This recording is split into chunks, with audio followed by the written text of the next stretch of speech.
Psychopathology in adolescence. Adolescence is a time of intense emotions, which can contribute to difficulty navigating social relationships. Many teens lose self-confidence during this period, as egocentrism becomes a major cognitive force.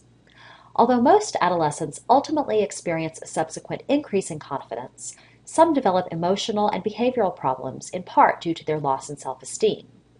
Among 15% of adolescents, this manifests as clinical depression, or major depressive disorder, as it is called in the Diagnostic and Statistical Manual of Mental Disorders of the American Psychiatric Association, a syndrome characterized by depressed mood, lack of interest in activities, negative views of the self, and various physical symptoms such as weight changes and attention and memory difficulties.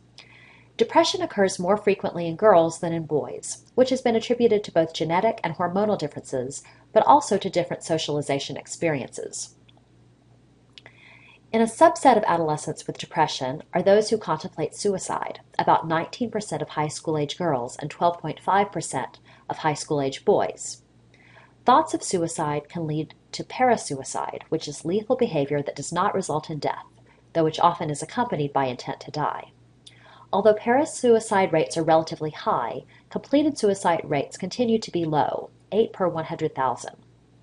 Nonetheless, every adolescent suicide is a tragedy, and it is essential that those who work with teens know how to respond to suicidal thoughts, attempts, and completions.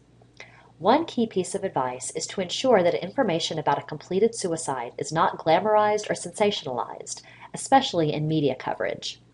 This can help to avoid cluster suicides, in which several members of a group attempt or complete suicide in a short period of time.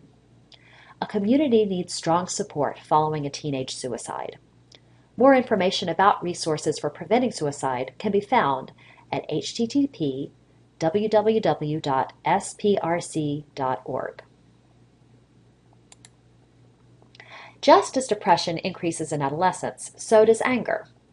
In fact, externalizing behaviors, that is, expression of emotion through external means such as aggression, and internalizing behaviors, that is, expression of emotion through internal means such as depression, co-occur in many teens.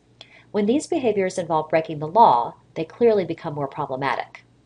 That being said, solid research suggests that virtually all teens have broken the law at some point. Only a small percentage are chronic offenders, and even among chronic offenders, most are adolescent-limited offenders, meaning that their criminal activity will stop by the age of 21. Much more troubling are life-course persistent offenders, who often have antisocial personality disorder, a chronic personality disorder characterized by repeated law-breaking, lack of empathy and remorse, and manipulation of others. Early identification and treatment of adolescent-limited offenders appears to be key to staving off longer-term problems. Why do teenagers break the law? As with most complex behaviors, the causes are complex. Factors include genes, family environment, and peer group, which all play a role. However, experts agree that early intervention in childhood and adolescence is most effective, and alternatives to jail time are particularly promising. Just as depression and delinquency are influenced by the state of the adolescent brain, so too are substance use and abuse, which are fueled in part by their effects on the intensely active reward center of the brain. Prevalence studies indicate that drug use tends to increase from age 10 to age 25 and then decrease. However, although overall U.S. prevalence rates show a drop in drug and alcohol use since 1980, many teens, particularly boy teenagers, remain vulnerable to substances, despite the wealth of information that they often receive about the harm of substance use, especially in adolescence. For example, alcohol abuse in adolescence can seriously damage growing brain structures responsible for memory and the prefrontal cortex. Marijuana abuse during this sensitive period can interfere with motivation, memory, and language skills. What can be done about the prevalence and consequences of substance use and abuse? Parent and peer influence play a huge role. In contrast, scare tactics are generally ineffective. In the U.S., concentrated efforts can lead to decreases in substance use, particularly when they are driven by a multifactorial perspective on the issue.